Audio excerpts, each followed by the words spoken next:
Ganjar Pranowo merupakan kader PDIP tulen. Dulu begitu masuk dunia politik pilihannya langsung kepada partai Moncong Putih, bukan yang lain. Ganjar juga taat organisasi. Dipanggil oleh partai untuk klarifikasi soal kesediaan nyapres, tanpa mendebat dia datang. Dari sini kita dapat menilai siapa sosok Ganjar yang sebenarnya. Orangnya disiplin dan punya komitmen kuat.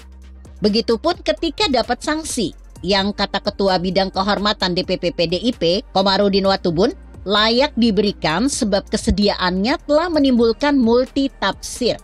Ganjar tak banyak protes.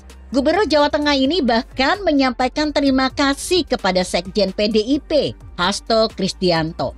Terlihat gestur dan raut wajah di pemberitaan, tak sedikit pun nampak kegelisahan atau ketakutan pada diri Ganjar. Oleh DPP PDIP, Ganjar kena sanksi teguran lisan.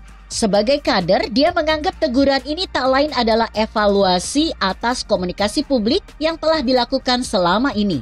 Dan sekali lagi, Ganjar masih juga menekankan bahwa keputusan soal Capres-Cawapres pada Pilpres 2024 merupakan kewenangan mutlak Ketua Umum, Ibu Megawati Soekarno Putri. Mengikuti kehadiran Ganjar ke kantor DPP PDIP Jalan Diponegoro, Jakarta Pusat, ada sesuatu yang menyita perhatian publik. Ganjar yang datang pakai baju khas seragam partai warna merah dan bermasker putih, terlebih dahulu menyalami Hasto Kristianto dan Komarudin yang memang sudah menunggu di meja persidangan. Yang sangat menarik adalah sebelum sidang dimulai, Ganjar menyerahkan sepucuk surat dikemas rapi dalam amplop warna coklat. Surat tersebut diberikan oleh orang Papua. Permintaannya agar Ganjar menyerahkan langsung kepada Bapak Presiden. Ini berarti Ganjar dapat amanah dari orang luar Jawa. Sebuah tanggung jawab yang sebenarnya berada di luar kekuasaan dan kewenangan Ganjar sebagai Gubernur Jawa Tengah. Lalu tentang apa surat itu? Ternyata isinya adalah aspirasi warga Papua. Dikutip dari Detik News, Ganjar menyampaikan kepada Hasto dan Komarudin. Sebelum dimulai, ini tadi ada orang Papua. Katanya mau buat jalan sulit. Saya disuruh meminta presiden. Saya agak sulit, jadi saya sampaikan ke Bapak. Terlihat titipan surat orang Papua itu memang kelihatan sepele, tapi mengandung makna yang sangat-sangat mendalam.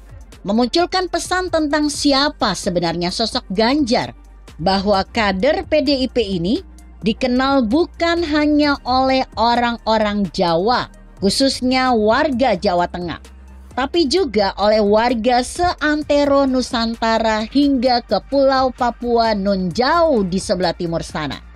Dalam konteks itu, setidaknya terdapat 4 makna di balik penyerahan surat oleh Ganjar kepada Hasto dan Komarudin. Pertama, Ganjar dianggap memiliki hubungan sangat dekat dengan Bapak Presiden Jokowi. Untuk yang ini, tak perlu diperdebatkan. Selain keduanya sama-sama kader PDIP, tiap ada kunjungan ke Jawa Tengah, Pak Jokowi sering ajak Pak Ganjar naik mobil RI1. Kedua, Pak Ganjar dianggap sebagai pejabat penuh amanah yang tidak pernah membeda-bedakan unsur SARA. Diakui, kepedulian pejabat ini memang luar biasa. Siapapun orangnya, jika memang dianggap layak mendapat bantuan, pasti dilayani sepenuh hati oleh Pak Ganjar. Buktinya adalah perhatian Pak Ganjar sebagai gubernur terhadap para mahasiswa Papua yang kuliah di Jawa Tengah. Ketiga, walaupun ini hanya pemikiran subjektif, namun tak dapat diingkari bahwa titipan surat amplop coklat juga menyiratkan makna tentang siapa kader PDIP yang paling dikehendaki sebagai pengganti Pak Jokowi. Kasarnya, Vox Pop publik Provinsi paling timur itu ingin agar Ganjarlah yang diberi rekom oleh PDIP. Warga Papua tak mau yang lain, termasuk juga menolak Putri Mahkota. Keempat, dan ini yang harus diketahui, diresapi, diperdalam, dan disadari, terutama dijadikan pertimbangan pokok oleh semua pengurus, khususnya Ibu Mega. bahwa komitmen dan keimanan Ganjar terhadap PDIP ternyata mengakar sangat kuat. Meski dicapreskan, Ganjar tak mau meninggalkan Partai Moncong Putih. Makna ini muncul dari kalimat Ganjar. Saya agak sulit, jadi saya sampaikan ke Bapak. Entah siapa orang Papua yang kirim surat buat Jokowi, tapi dititipkan ke Pak Ganjar. Apalagi setelah tahu isinya, ternyata hanya sebuah aspirasi untuk bangun jalan. Mengapa? Hanya karena hal demikian sebenarnya sungguh-sungguh sangat mudah dilakukan. Tak perlulah hingga harus lewat Pak Ganjar. Anda tahu, ada komponen negara dan pejabat yang lebih kompeten dititipi surat ketimbang Pak Ganjar.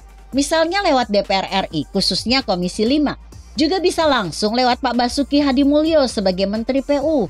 Kalau dirasa masih terlalu tinggi, titipkan saja pada mantan Wakil Menteri PU yang sekarang ada di posisi Wakil Menteri Dalam Negeri, Pak John Wempi Wetipo. Beliau ini orang Papua asli. Meski tak lagi jadi bawahan Pak Basuki, tapi jaringan Pak Wempi di PU tentu masih ada. Sangat mungkinlah kalau hanya dititipi surat oleh warga Papua agar disampaikan ke Pak Basuki untuk selanjutnya dibahas bersama Presiden. Sangat diyakini bahwa aspirasi soal keinginan buat jalan itu bakal terwujud. Apalagi Pak Jokowi adalah presiden yang punya kepedulian tinggi terhadap pembangunan infrastruktur di luar Jawa, khususnya Provinsi Papua.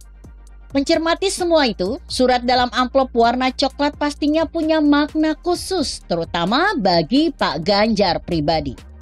Bahwa kedatangannya ke markas partai karena ingin diklarifikasi soal siap jadi capres. Tidak bisa dianggap sebagai sosok yang berdiri sendiri. Di belakang Ganjar berbaris sekian juta orang yang siap jadi pendukung.